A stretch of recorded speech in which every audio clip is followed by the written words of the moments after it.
ओम नमः सिद्धेभ्य।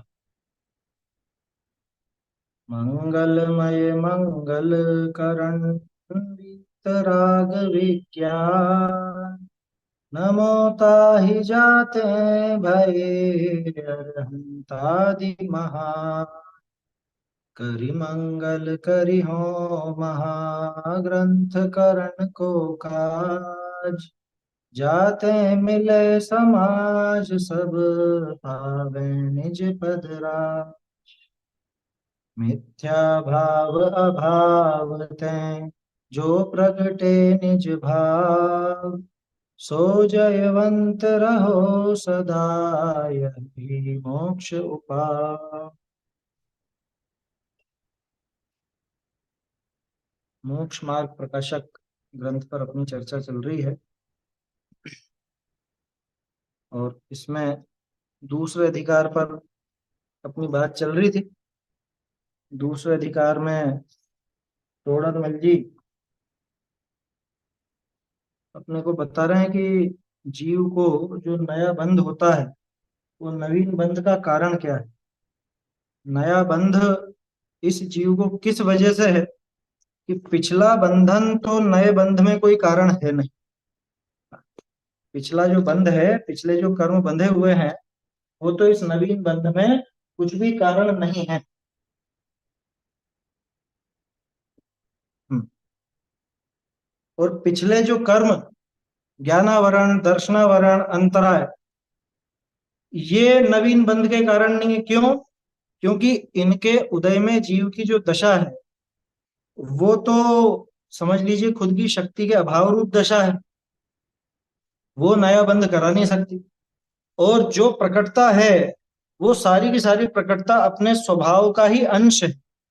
स्वभाव का अंश होने की वजह से वो बंध का कारण हो नहीं सकता। क्यों? क्योंकि अगर स्वभाव ही बंध का कारण होने लग गया तो फिर तो जगत में जीव बंधन से बच ही नहीं सकता। स्वभाव ही बंध का कारण हो गया तो फिर मुक्ति का कारण कौन होगा? इसलिए स्वभाव कभी बंध का कारण होता नहीं। तो कहने का अर्थ ये निकला कि ज्ञानावरण दर्शनावरण और अंतराय ये तो नवीन बंध के कारण बिल्कुल भी नहीं। और वो जो आघातीय कर्म है, बेचारे आघातीय कर्मों का तो जीव के गुणों से कोई लेना देना भी नहीं। वो तो शरीर और बाहरी पदार्थों पर असर डालते हैं। वो नवीन बंध का कारण है।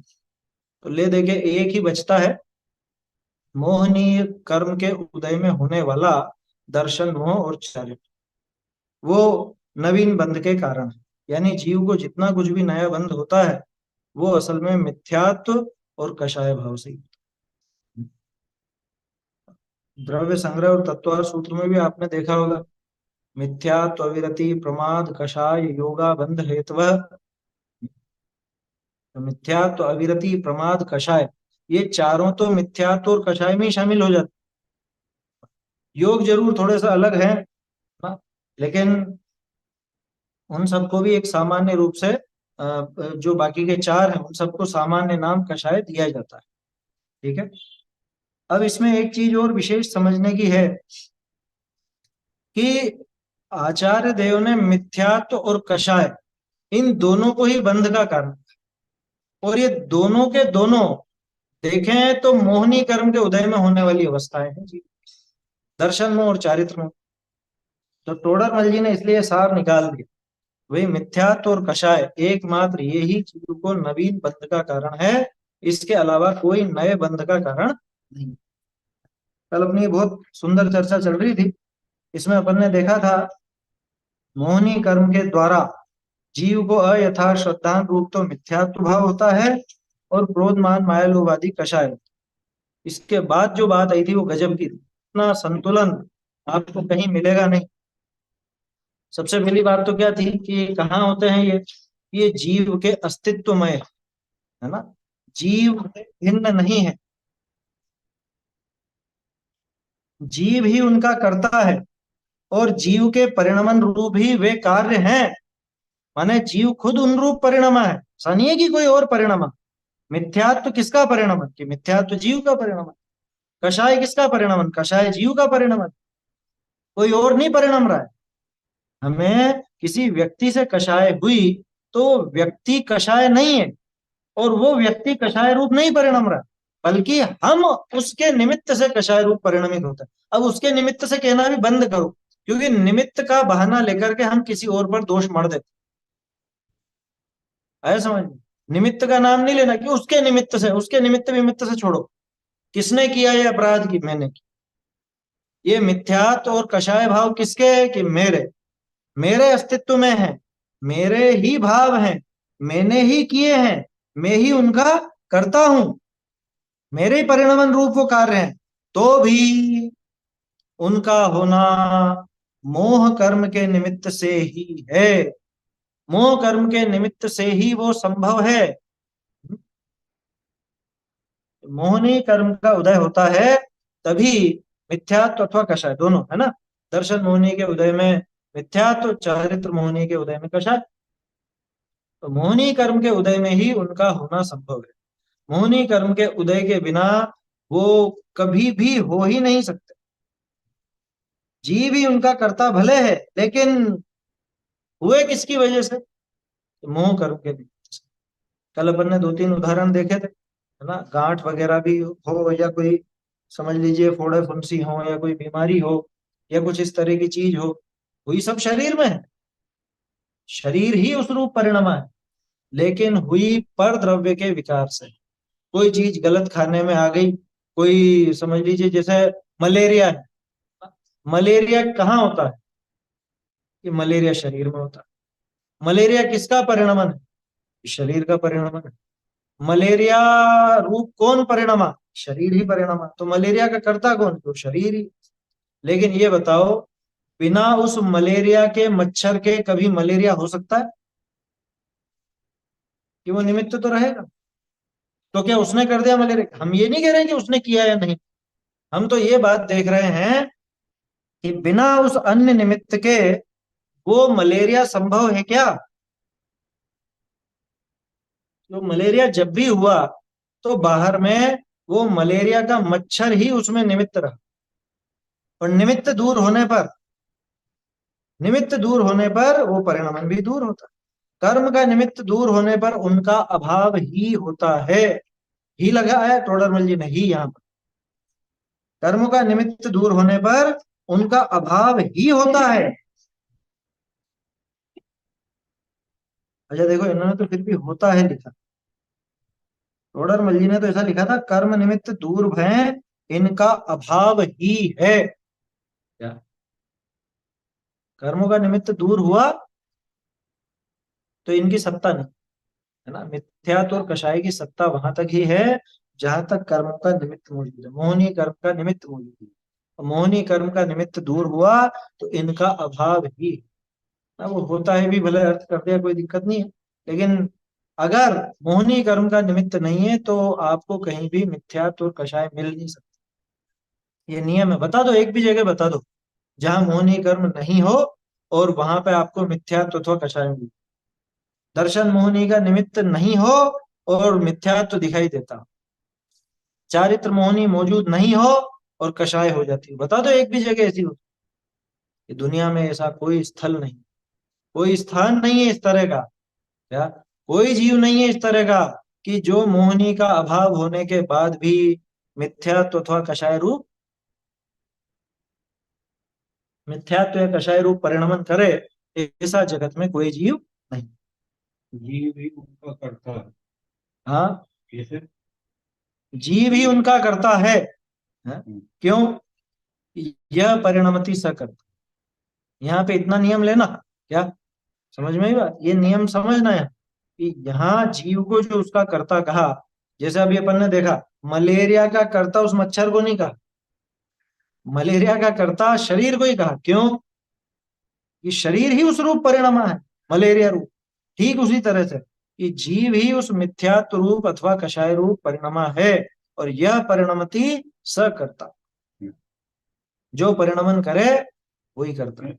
ये मिथ्या दृष्टि तो मानता है अपने आप को करता, इसलिए उसको करता कहते हैं। जैसे बालक उस काठ को, लकड़ी को उसको घोड़ा मानता है ना, तो उससे क्या कहता है, ए घोड़े वाले थोड़ा इधर हटा दे तेरा घोड़ा। उससे यही कहा जाता है कि तू करता ही है, क्योंकि वो कर्ता मानता है अपना को, मिथ्या दृष्टि। सारा खेल मान्यता का ही है वहां। और यहाँ पर भले ही ये भी लगा सकते हो कि फिर ये करता है कि नहीं यहाँ अपने यहाँ भक्त का, लेकिन वो बात नहीं है, या मिथ्या दृष्टि। मिथ्या दृष्टि और सम्यक दृष्टि वाली बात नहीं है यहाँ पे। हाँ। क्योंकि यहाँ पे तो जो परिणम है वो करता हम्म। है ना, और वहां पे जो ज्ञानी रागादि का करता नहीं है और अज्ञानी रागादि का करता, वहां विवक्षा अलग है, ध्यान रखना। वहां अलग विवक्षा है। वहां पे वो अपने को कर्ता मानता है, इसलिए अज्ञानी को कर्ता कहा जाता है। और ज्ञानी अपने को रागादि का कर्ता नहीं मानता, उनको न्यारा जानता है, मानता है, इसलिए उसको कर्ता नहीं कहा जाता। वहां विवक्षा ये है। लेकिन यहाँ पे वस्तु व्यवस्था बता रहे हैं टोडरमल जी, यहाँ पे ये दिखा रहे हैं कि कौन परिणमा उस रूप, क्योंकि इलाज करना है ना। सिद्ध भगवान समझ में ही बात। उस पर्याय के कर्ता है, सिद्ध पर्याय, क्योंकि उस रूप परिणमित होते हैं ना सिद्ध भगवान, हाँ सिद्ध उस पर्याय के। भाई, इलाज करना है जैसे किसी को, और वो डॉक्टर के पास जाके बोले कि नहीं नहीं साहब, मेरा तो स्वभाव ही नहीं है ये मलेरिया वलेरिया, मैं तो मलेरिया रूप होता ही नहीं हूँ। क्योंकि फिर यहाँ क्या करना है कि जब तू मलेरिया वाला नहीं है और तू मलेरिया रूप होता नहीं है, तो यहाँ डॉक्टर के पास क्या कर कि नहीं मुझे बुखार बहुत है, अब मुझे कहने में आ रहा है बुखार, लेकिन वास्तव में मुझे नहीं है बुखार। तो कहेंगे तू सीधा पागल खाने जा, वहां इस तरह की बात करेगा तो पागल खाने भेजा जाएगा।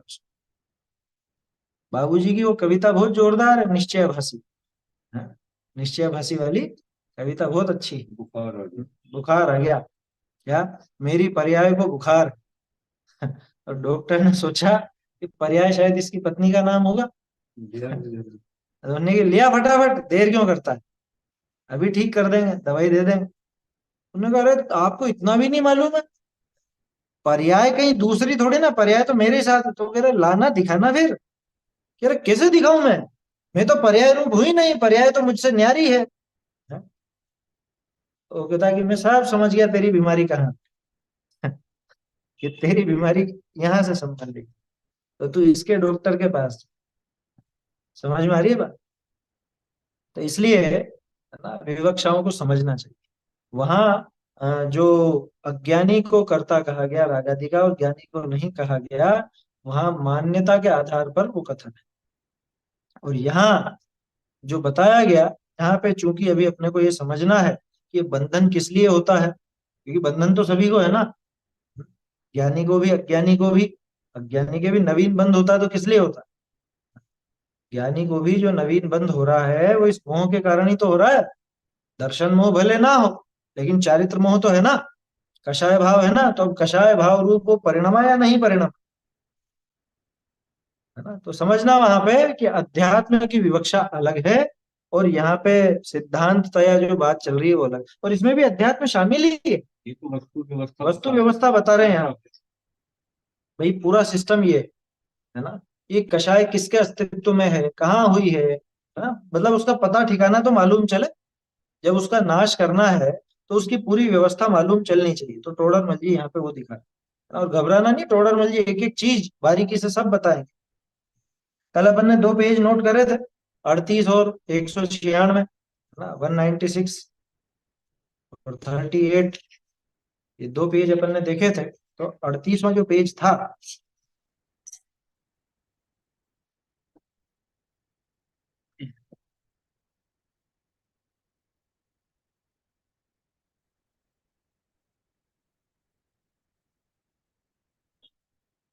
38वें पेज पे तो एक सामान्य बात थी, है ना, जो यहाँ लिखा है बिल्कुल वैसे ही बात कि ज्ञानादि तो अपने गुण हैं और रागादि है वे अपने को हुए हैं। ठीक है ना, किसको हुए हैं, अपने को, लेकिन कर्म निमित्त से हुए हैं। जो वहां पे वो दिया जाता है, सन ऑफ चांडाल, भले ब्राह्मणी के पुत्र पैदा हुआ, लेकिन वो पुत्र किसके निमित्त से हुआ, कि वो तो चांडाल के निमित्त से, तो सन ऑफ चांडाल लिखा है। समझ में ही बात। मनुष्य शरीर का स्वभाव है स्वस्थ रहने का। अब बीमार हो गया, मलेरिया हो गया, किसके निमित्त से हुआ, शरीर खुद हो जाता है क्या मलेरिया रोग के, नहीं। जब तक वो जो मलेरिया का मच्छर है, क्या कहलाता है वो, एनाफिलिस है, जब तक वो नहीं मिलेगा, जब तक उसका संयोग नहीं होगा, है, तब तक वो मलेरिया हो नहीं सकता था।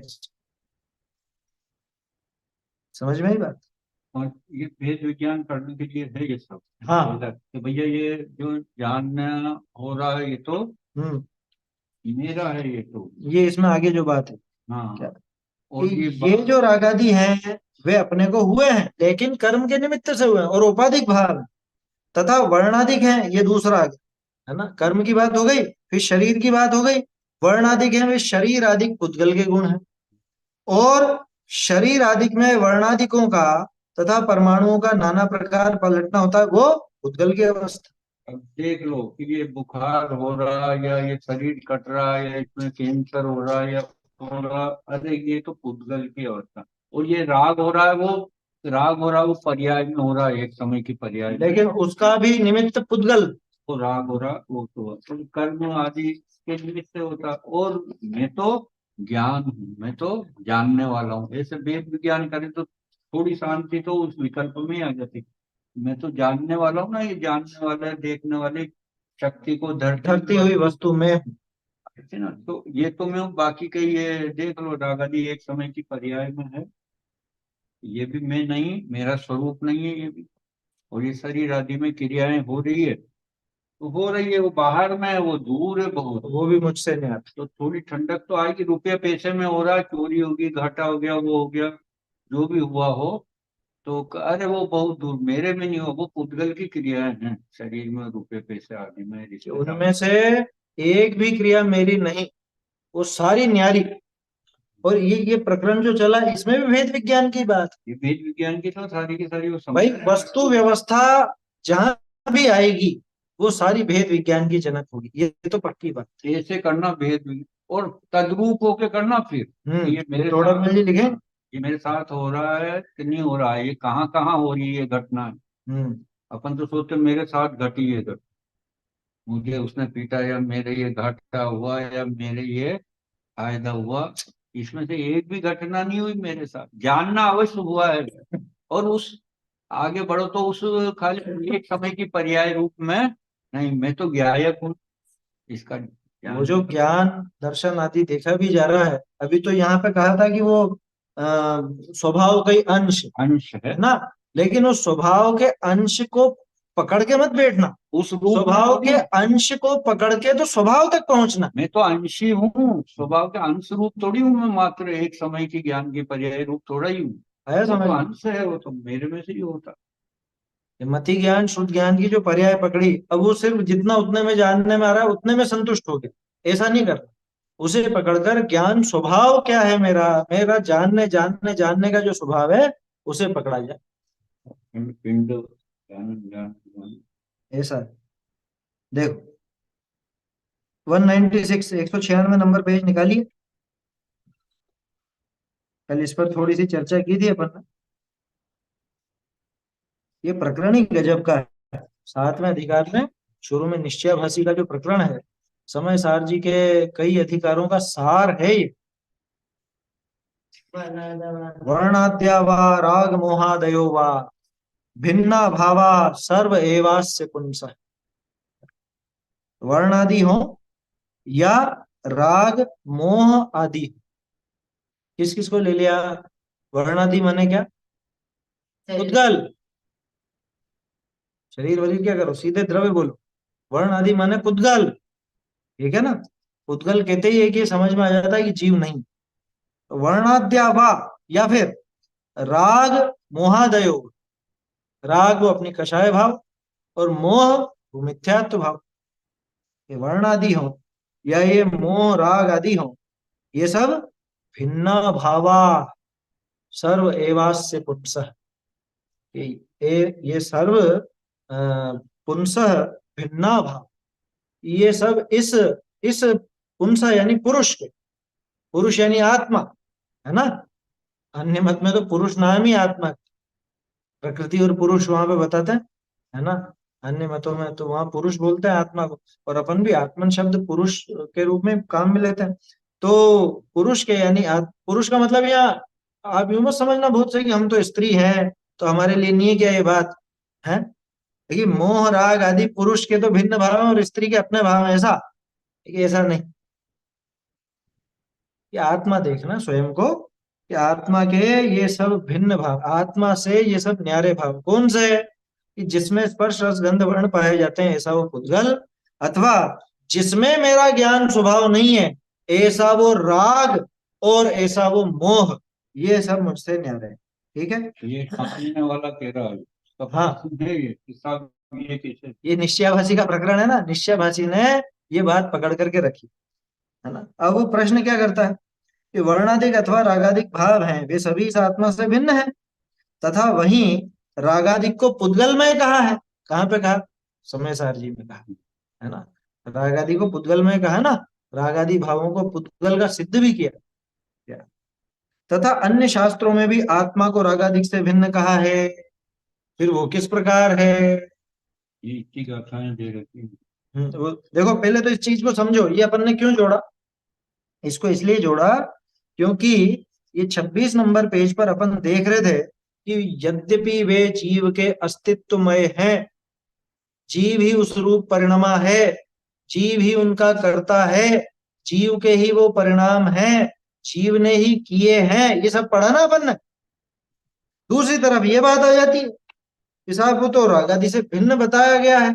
39, 68, 75, 79, अब ये तो 109, समय सार जी का, या तो निकाल करके देखें अपन समय सार जी की। इतनी। और फिर मुख्यतः गाथा 44, 46, 56, 75, इन सब गाथाओं में ये बात मिलेगी, ये बात मिलेगी। तो उसमें कि ये कैसे है साहब। रागादि को आत्मा से भिन्न बताया। अब ये सब ये नहीं समझावे है तो ये हुए माने निश्चय बात उसको पढ़ के।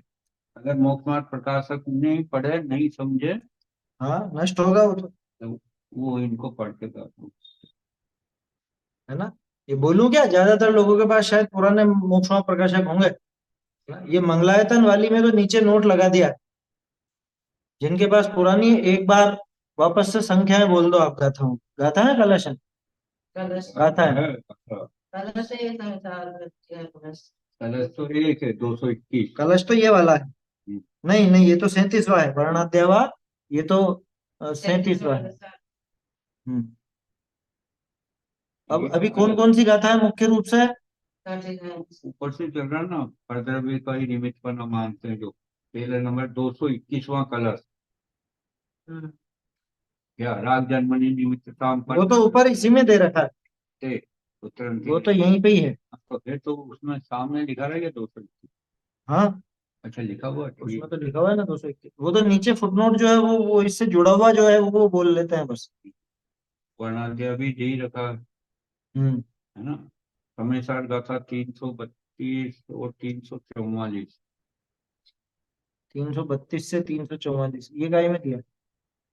समय साठ सर्व विशुद्ध अधिकार है ना, जो आत्मा को अकर्ता मानता है और ये तो अलग है। अरे इससे संबंधित हाँ बता दो तो, नीचे वाली। तो ये भी इसी से संबंधित है। नीचे वाली तो देखो 39, 68, 75, ये 70। नोट कर लीजिए। तो 39 से 68 तक है वो तो गाथा। और इधर 75 से समय सार गाथा 39 से लेके 68 तक, फिर उसके बाद 75 से 79, 75 से 79 तक, 75 से 79 तक, फिर 109 से 115 तक। फिर 109 से 115, तथा मुख्यतया गाथा 44, और गाथा 44, 44, 46, 46, 56, 56 75 और 75, ये मुख्य गाथा है। जिन पे विशेष ध्यान देने का है। ये इस प्रकरण को समझने के लिए बहुत जरूरी है। और वो प्रकरण समझ में तभी आएगा जब ये मोक्षमा प्रकाशक का ये पेज नंबर 196, 196 साथ में देखो, क्योंकि उससे जोड़ करके चलेगा। इनका जवाब है ये इन सब गाथाओं में। हाँ। ये कहा कि रागादि को पुद्गल में कहा है हम्म। तथा अन्य शास्त्रों में भी आत्मा को रागादि से भिन्न कहा है। और अभी भी अपन ने बात की थी ना यहाँ पर। कैसे है तो उसका उत्तर ये है। देखिए, अभी उत्तर देखते हैं यहाँ पे अपन। रागादिक भाव पर द्रव्य के निमित्त से औपाधिक भाव होते हैं, यही बात यहाँ पे कही थी। अभी जो 26 नंबर पेज पे अपन ने पढ़ी, वो भी यही बात थी कि रागादि भाव पर द्रव्य के निमित्त से औपाधिक भाव होते हैं, सबसे पहले स्वीकार कर। और यह जीव उन्हें स्वभाव जानता है, क्योंकि मेरे में हुए ना, मेरे हैं तो अनादिकाल से खुद को ही उनका कर्ता माने हुए है, तो स्वभाव भी मान लेता है।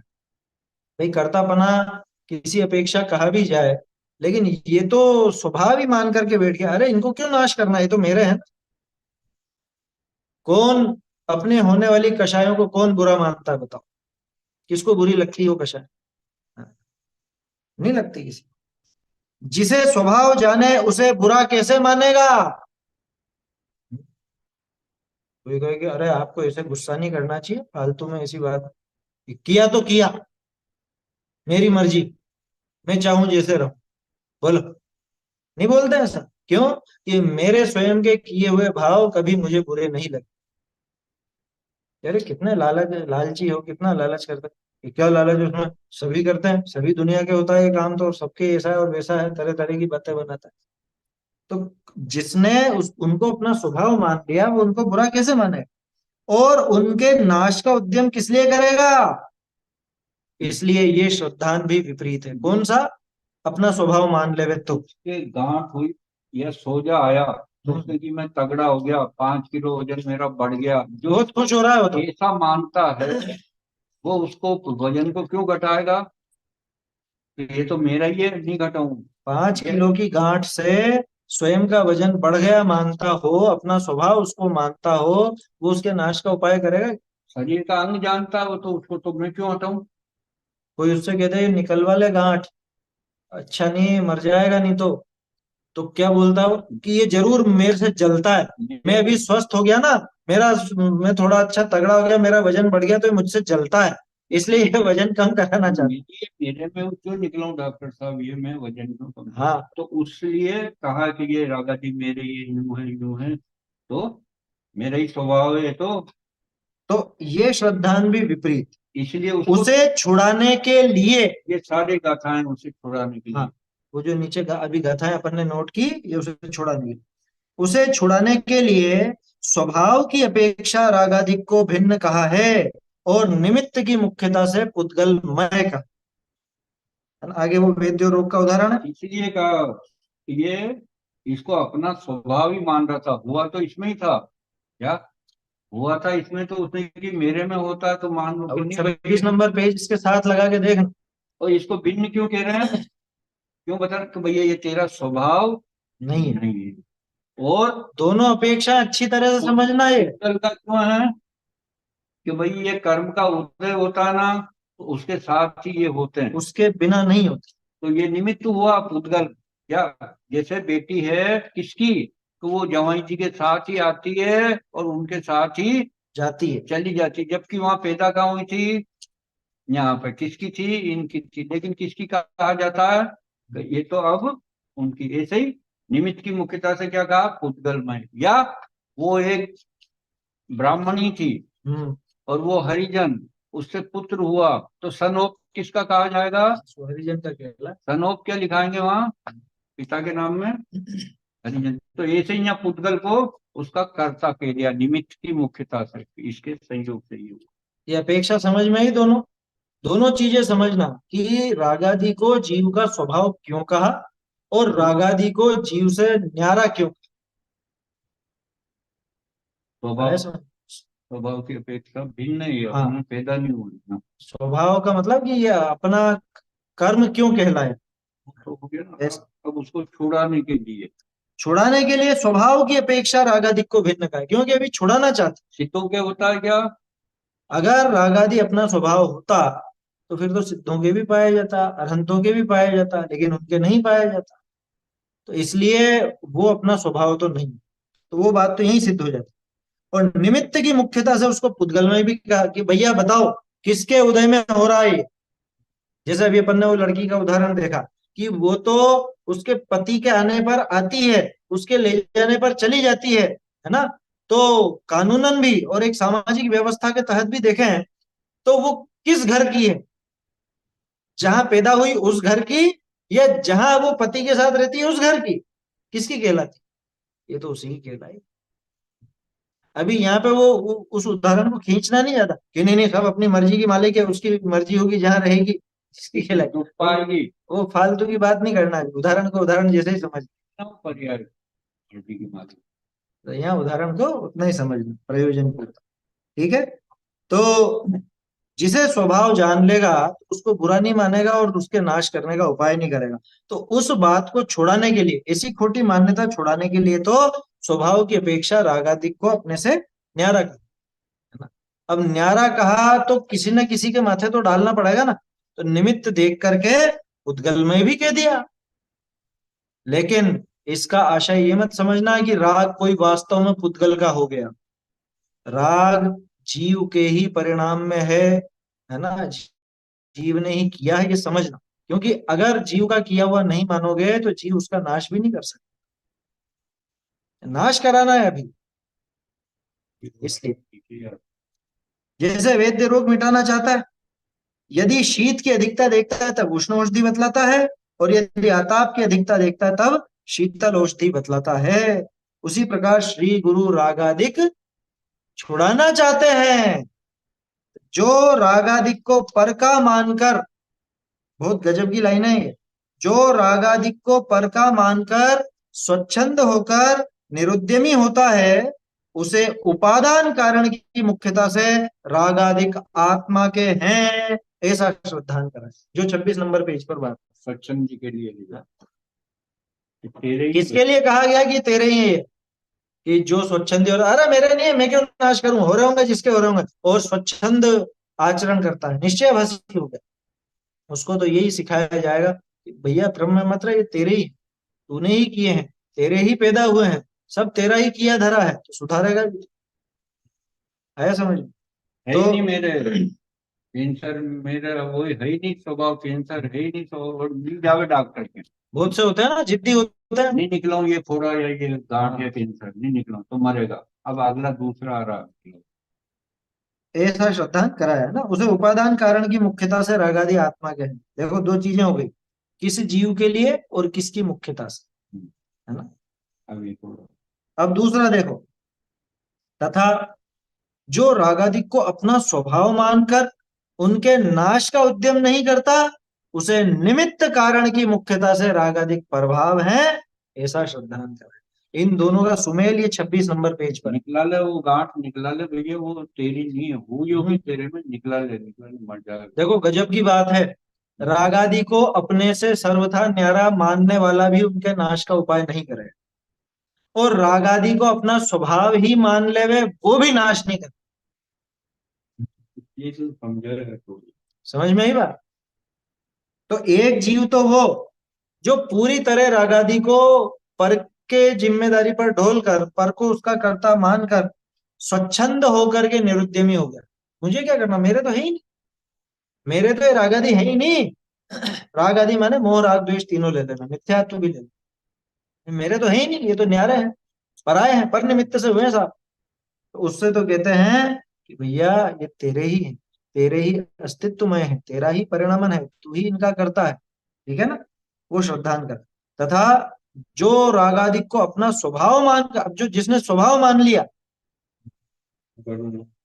तो ये तो मेरा स्वभाव है, मेरे ही गांठ वांठ क्या, ये तो मेरी शरीर का अंग है, मैं क्यों निकल रहा हूँ इसको? हाँ? इसका इलाज क्यों, इलाज का ही का, कोई बीमारी थोड़ी ना, ये तो मेरे शरीर का हिस्सा है। हाँ? शरीर के हिस्से को क्यों निकलवाऊं?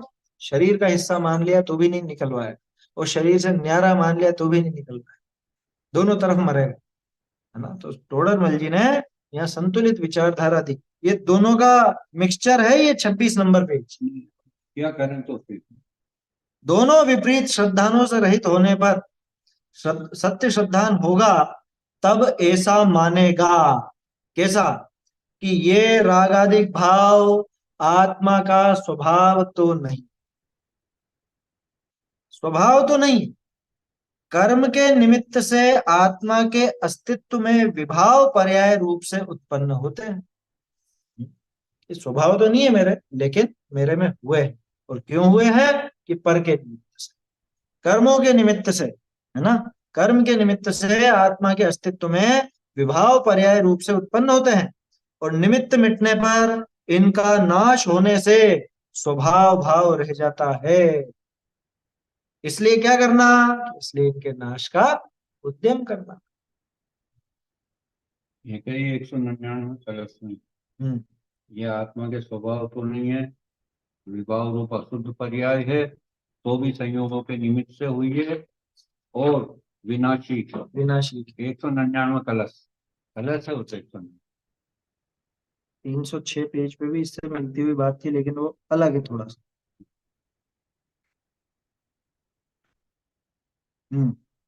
306 पे, ये नीचे से तीसरे पैराग्राफ की आखिरी की 3 लाइन।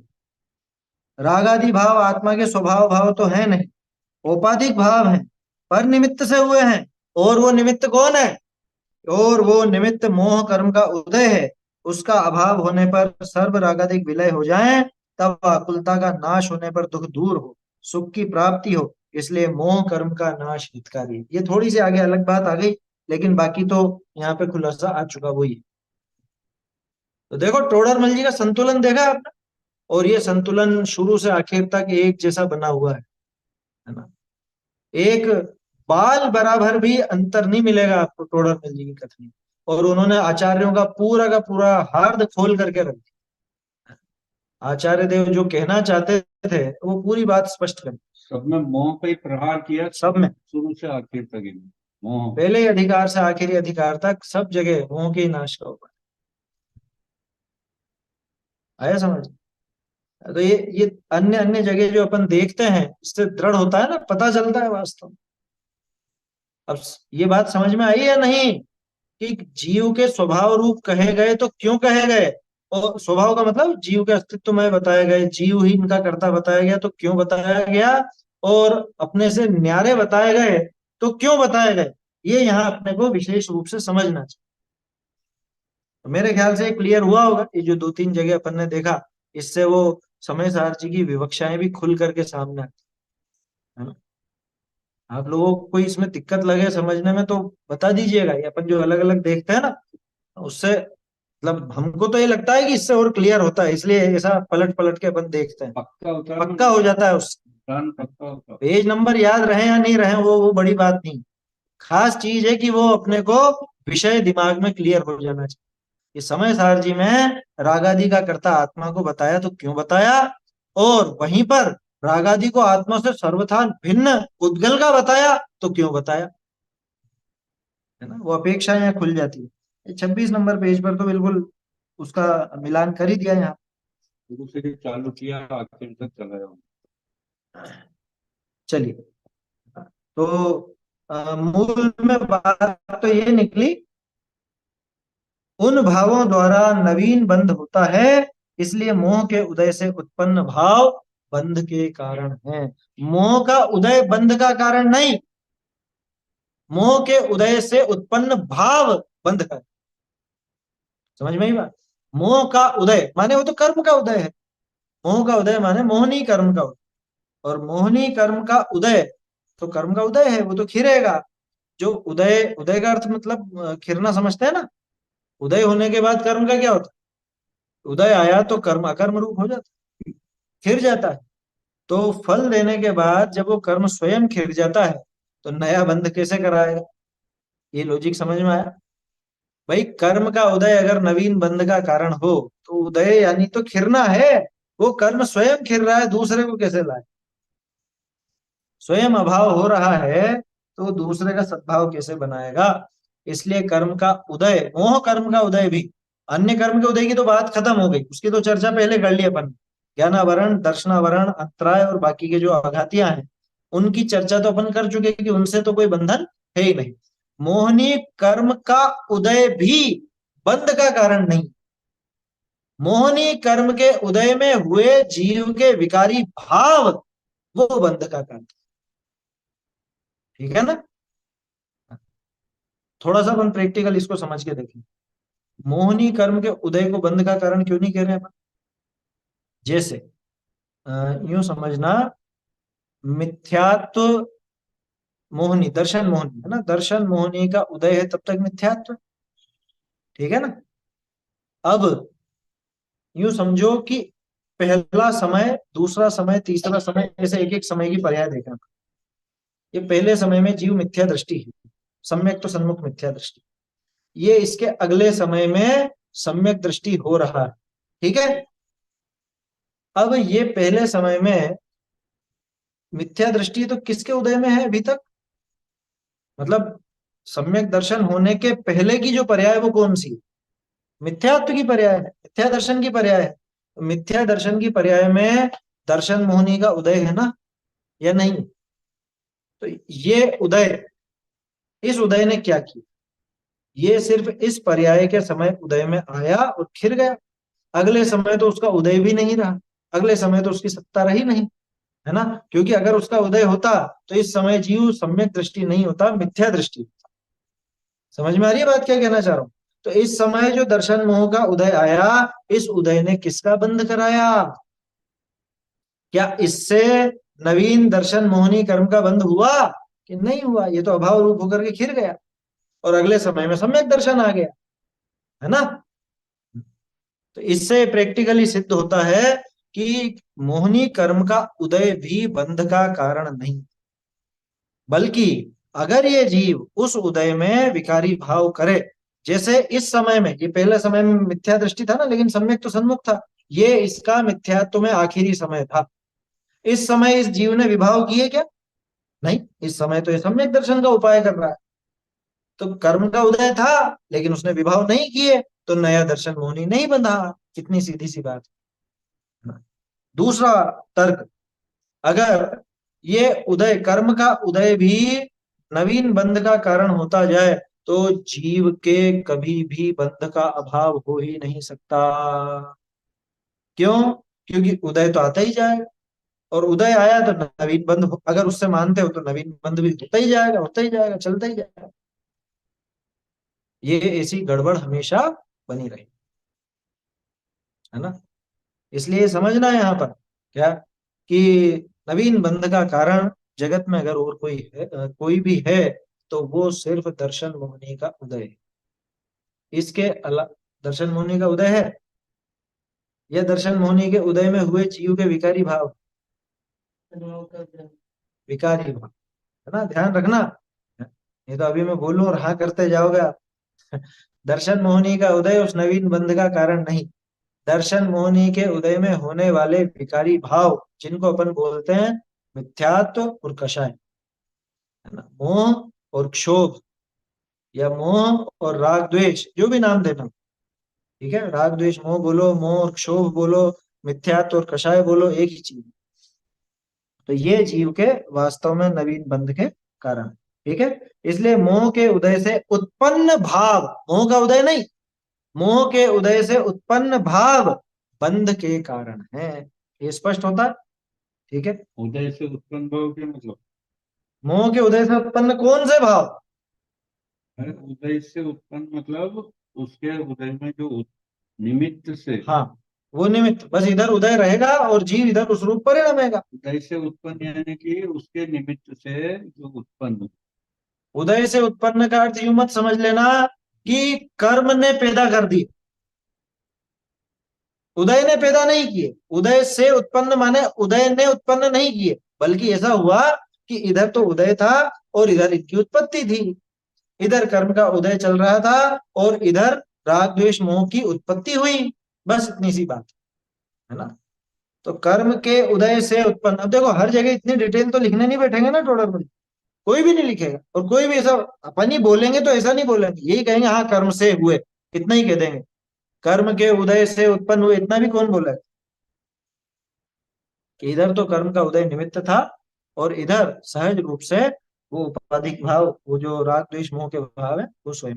वो तो जड़ कर्म, जड़ कर्मों की अवस्था है, उसकी पर्याय है। ये चेतन में होने वाला, वो पीछे आई थी ना बात कि चेतन भाई ये में। जबरदस्ती करावे तो पहले तो इसके ज्ञान भी चाहिए और बलवानपना भी चाहिए, न तो उन कर्मों में ज्ञान है न बलवान। बोलिए, अभी रिसेंट था ना एक।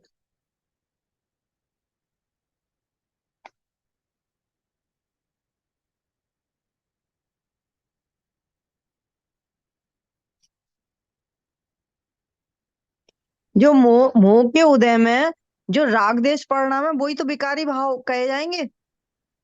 हाँ, वो विकारी अच्छा, भाव है। मोह मोह का उदय चल रहा हो पर विकारी भाव नहीं आ रहे हो तो कर्म का बंध नहीं होगा।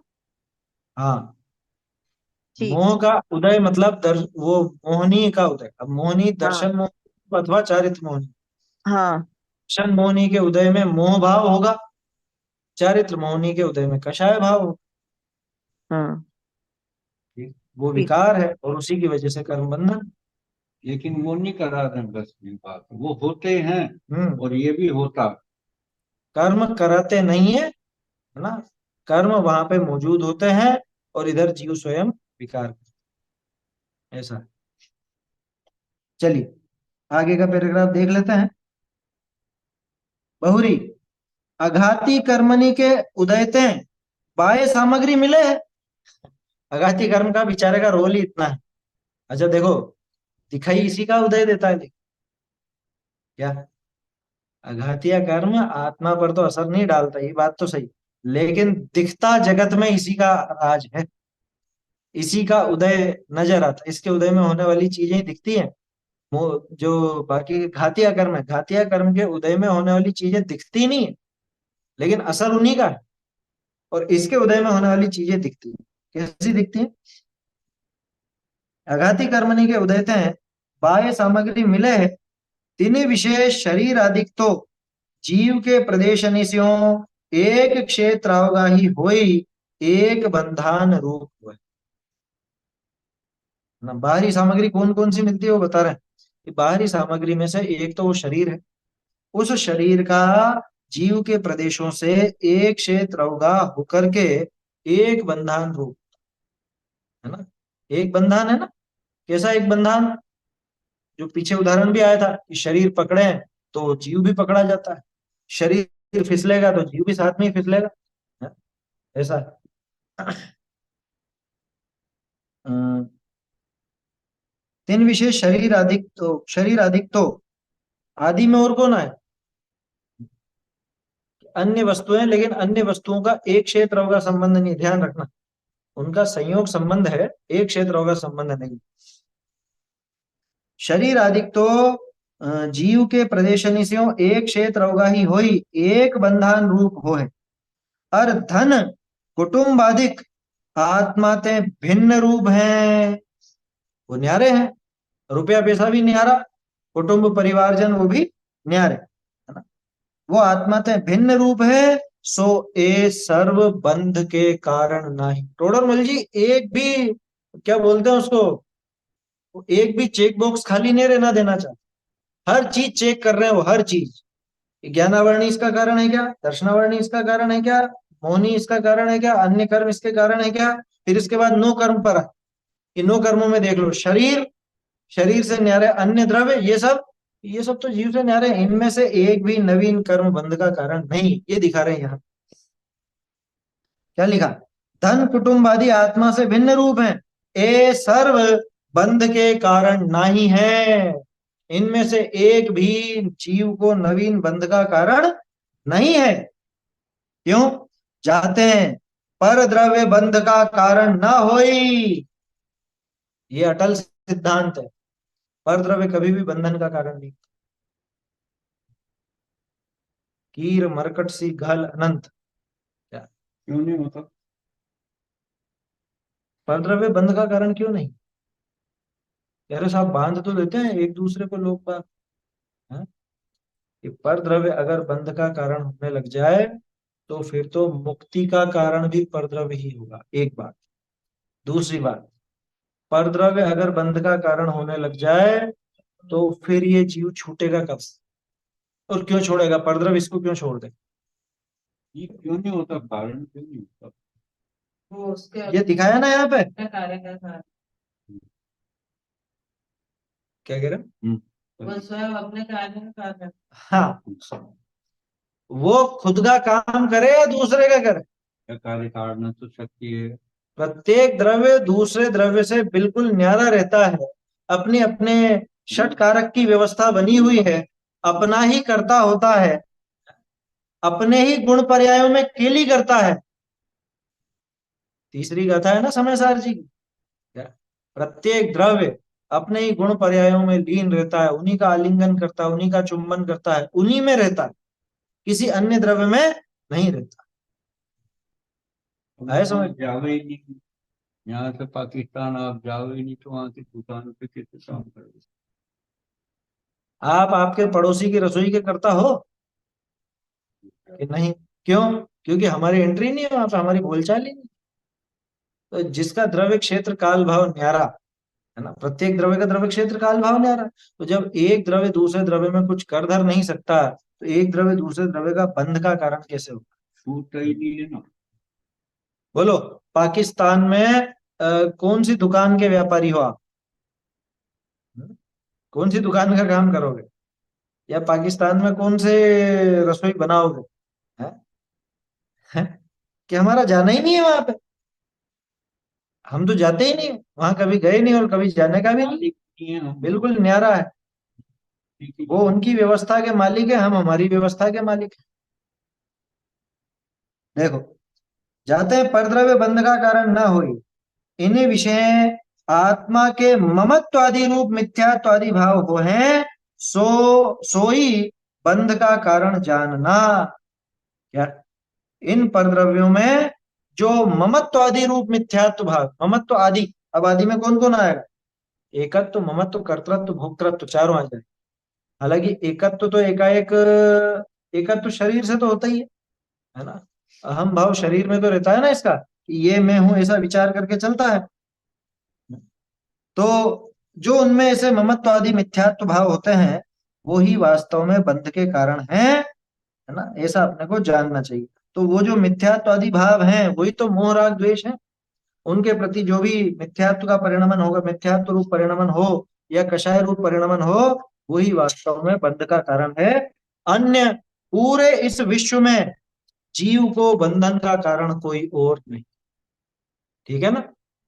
ध्यान रखना, आठों कर्म भी बंधन का कारण नहीं। आठों ही कर्म बंधन का कारण नहीं। सिर्फ एक मोहनी कर्म, वो भी बंधन का कारण नहीं, बल्कि मोहनी कर्म के उदय में होने वाले मेरे विकारी भाव, मेरे मिथ्यात्व अथवा राग द्वेष के भाव, वो ही बंधन का कारण है। ऐसे अन्य द्रव्य पे लगा लो, शरीर बंधन का कारण नहीं, कुटुंब बंधन का कारण नहीं, और लोग कितना झूठ बोलते। ये मुझे बहुत गुस्सा दिलाता, ये मुझे बहुत कषाय कराता है, इसकी वजह से मेरी कषाय बहुत भड़कती है। अरे तेरी कषाय का कारण तू स्वयं ही, तेरे बंधन का कारण तू स्वयं ही, कि हमको फालतू में ऐसा बंद कराते हैं, ऐसी ऐसी बातें करके, और ऐसा हमको कषाय गुस्सा दिलाते हैं कि अन्य द्रव्य न तेरे विकार का कारण है, न तेरे बंधन का, न मोक्ष का कारण। और न मोक्ष का कारण है। अरे ऐसे तो कोई किसी का कारण नहीं हो। अरे ये अनंत स्वतंत्रता है, कितनी स्वतंत्रता मिल गई कि तुझे मुक्त होने के लिए किसी और का मुंह देखने की जरूरत ही नहीं है। क्या आया समझ में? कि कोई और आएगा और हमको तारेगा, हमको यहाँ से ले जाएगा, मुक्त करेगा। कि भगवान आएंगे, हैं? आया समझ में? वो आएंगे और हमको ले जाएंगे, कोई ले जाने वाला नहीं। ये कितनी स्वतंत्रता की बात है कि तू ही तेरे सुख दुख का करता धरता है। दुखी भी तू तेरे ही कारण से हो रहा है, और सुखी भी तेरे ही कारण से होगा। बंधन भी तेरा तुझसे ही है, और मुक्ति भी तेरी तुझसे ही होगी। इतनी स्वतंत्रता जैन दर्शन देता है। आया समझ में? तो इसलिए नवीन बंध विचार में इतनी तो बात नक्की हुई, क्या?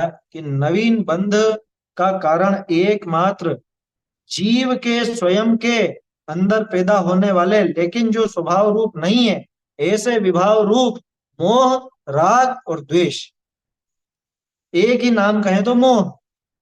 आया समझ में? वो मोह ही वास्तव में बंधन का कारण है।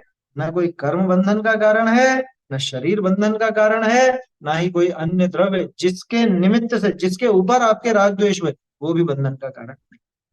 ऐसा यहाँ पे अपने को इसको समझ में। कषाय भी कहते हैं आगे, मोह हाँ, इन सबका एक नाम कषाय भी है। मोह नाम दे दो या कषाय नाम दे दो, एक ही बात है। मिथ्यात्व को भी कषाय कहा जाता है, ध्यान रखना। मिथ्यात्व, अविरति, प्रमाद, कषाय, योग, ऐसा जो नाम आया ना, उसमें से मिथ्यात्व, अविरति, प्रमाद और कषाय, इन चारों का सामान्य नाम कषाय। योग को छोड़ो बस, योग को छोड़ के उन चारों का नाम कषाय। और इसीलिए वहां पे आचार्य देव लिख देते, जोगा पैड़ी पदेसा और ठिरी अणुभागा कषाय दो हुंती। तो वहां पे किसी ने ऐसा अर्थ समझ लिया कि सिर्फ कषाय ही है, मिथ्यात्व, विरति और प्रमाद तो अलग है। कषाय उन चारों का सामान्य। ठीक है, बोलिए। जैसा अभी आपने बोला कि सब वस्तु की स्वतंत्रता है, तो जिनसे हम लोग को समझ में आ रहा है अभी जो तत्व जो जनवाणी जो समझ में आ रहे हैं उनका बहुमान आए बिना नहीं रहता। ऐसा हाँ, वो लगता है आएगा, कि ये लेकिन वो तभी आएगा वास्तव में तो जब ये बात समझ में आए कि इनके समझाने से मैं नहीं समझा, समझ तो मेरी खुद की है। लेकिन वो निमित्त का बहुमान भी आता है, बहुमान क्यों नहीं आएगा, आना ही चाहिए। और फिर ऐसी भी फीलिंग आती है अगर ये नहीं होते तो मुझे ये समझ में भी नहीं आता, इन्होंने मुझे ये मार्ग में जोड़ा है तो। वो सामान्य राग है ना, उतना राग आता है। देव शास्त्र गुरु का उपकार अपन मानते हैं, है ना, जिनवाणी का उपकार मानते हैं, तो वो मानेगा। ऐसा दुष्ट नहीं होगा कि है कुछ नहीं, वो तो मैं मेरे से समझाऊं, कोई और किसी को क्या समझाएगा, ऐसी बात नहीं होती। कहीं भटक गए हो जंगल में डकैतों के बीच में, वहां पर कि और कोई ने मार्ग दिखा दिया, सिर्फ रास्ता दिखाया, तो अपन क्या, अरे उसने मुझे बचा लिया, उसने मुझे बचा लिया। बहुमान आता ही है। असलियत भी जानते हैं अपन, लेकिन बहुमान आता है, ठीक है ना। वो बहुमान एक सीमा तक ही रहता है, लेकिन ये ध्यान रखना, उसी बहुमान का अगर विपरीत रूप हो जाए क्या, तो वो जो जगत में चलता है ना, दूसरे के ऊपर सब ढोल दिया और दूसरा ही मुक्ति कराएगा और दूसरा ही सब करेगा, फिर वो भाव पैदा हो जाता है। वो भक्ति का अतिरेक नहीं होना चाहिए। भक्ति होगी, ये बात पक्की है, देवशास्त्र गुरु की भक्ति होगी, बहुमान होगा, उपकारी का उपकार स्मरण भी होगा, लेकिन वस्तु व्यवस्था को ध्यान में रखते हुए, उसके बिना वो अधूरा। समाप्त करते हैं, आगे कल इसके आगे का प्रकरण देखेंगे। चैतन्य का स्मरण प्रतिक्षण ही करो रे, भव के अनंत दुख को क्षण में हरो रे, अक्षय गाओ अरे इसी के गीत गाओ, निज निधि निज में बताई यह अनंत उपकार है, इसके लिए जिन वाणी माँ को वंदना शत बार है।